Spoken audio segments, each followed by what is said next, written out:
I'm Judy Nadler, Senior Fellow in Government Ethics at the Marcellus Center for Applied Ethics at Santa Clara University. And I'm joined today by David Ginsborg.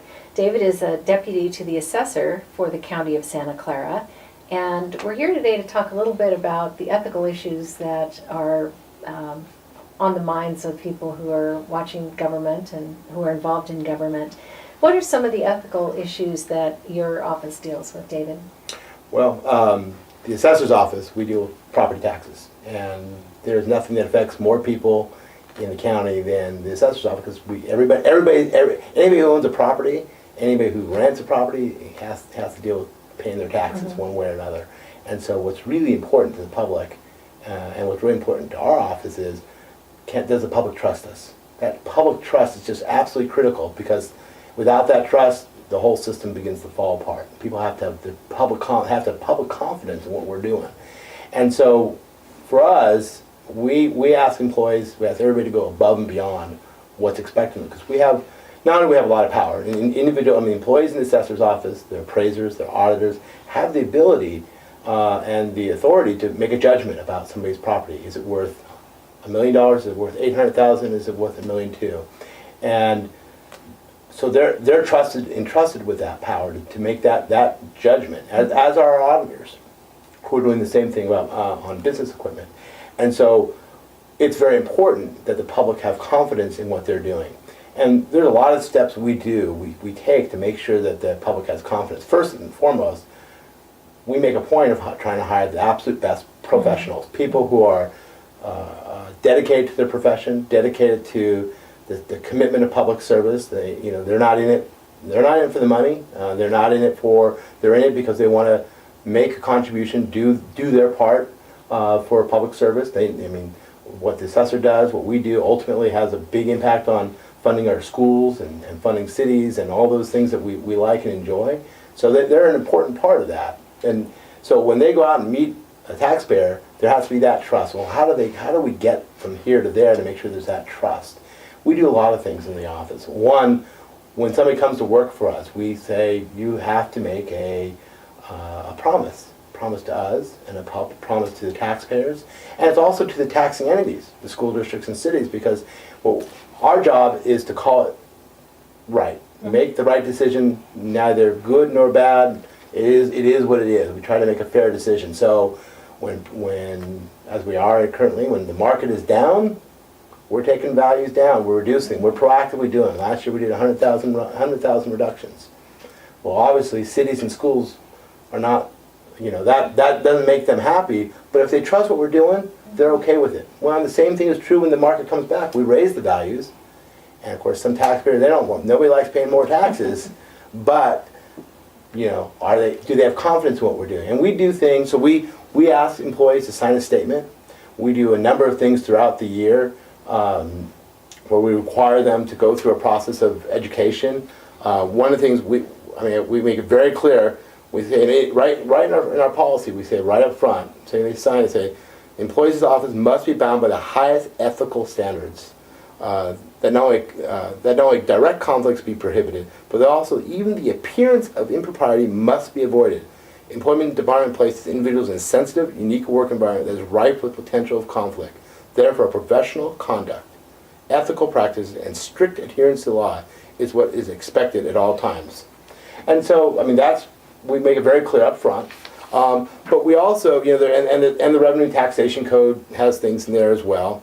But there are also other issues. Those are the obvious, what I call ethical issues that people are expected to perform, and we're a taxing authority. But there's also what I call some other less obvious ethical issues, and that is, how do we as employees perform when we're interacting with taxpayers? Do we go the extra length to make sure that if that person was really entitled to a reduction, that they're getting it? We don't take the easy route because of the bureaucracy and those types of stuff, or that if they're not entitled to it, we make sure that the right value is on the roll.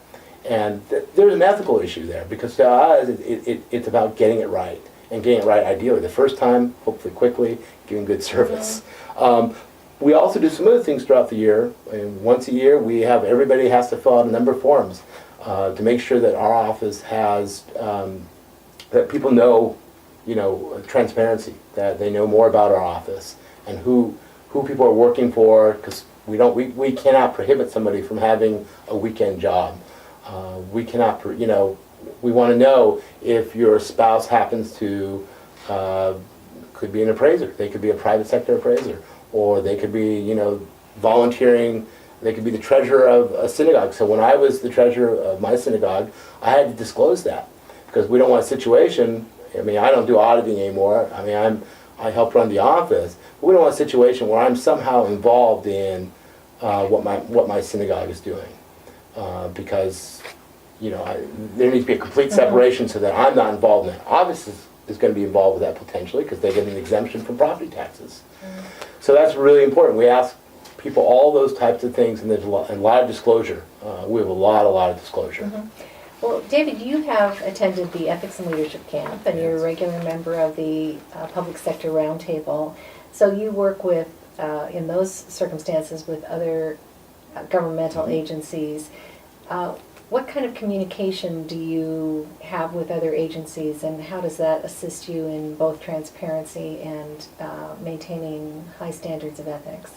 Yeah, we have a lot. And first off, I say the program here is the best. And I've enjoyed the camps. I think it's a great way to retool on a regular basis, and check in about ethics. Because I think what happens is, you can learn about some things and then you're done with it. But ethics is one of those things where you just constantly need to remind yourself, what is it, what are the examples, what are the challenges, and your camp helps do that, and it's very effective for helping people stay on track. It's very easy when you're, and this is true in any position, government or private sector or nonprofit, when you're in a position of power or ability to have influence over somebody else's lives, power is the wrong word, but when you have influence over somebody else's lives, it's very, you can be very susceptible to saying, well, let's just take the easy path, or worse. And so I think it's a very good thing, and you guys do a great service here for the community.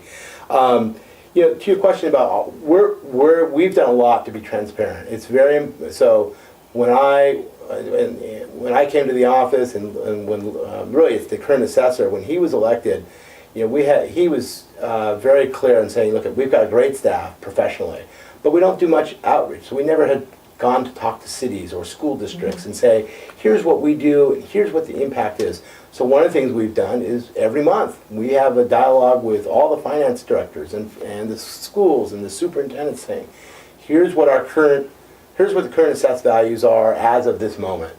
So they can project and work on those on their budgets going forward. If we have a big issue, a big appeal, and a big appeal in our county can be $10–15 million in lost revenue if we lose. We'll let the school districts know in advance. Say, here's what we're doing. You need to plan for that. So that's very important. So we work a lot with elected officials, school boards, cities, the county, of course, and we also work a lot with state elected officials. They regulate us, and with the Board of Equalization. It's a two-way dialogue process. Typically, the legislator, we're trying to prevent them from doing things that are giving away tax breaks and such, because we believe that it's important to make sure that everybody is treated fairly and equally, and not to say, well, this airline should be getting a special tax break because they have the political power in Sacramento. And we've had to deal with that, and that's part of what we do. And we think it's really important. Thank you so much for joining us today, David. Thank you.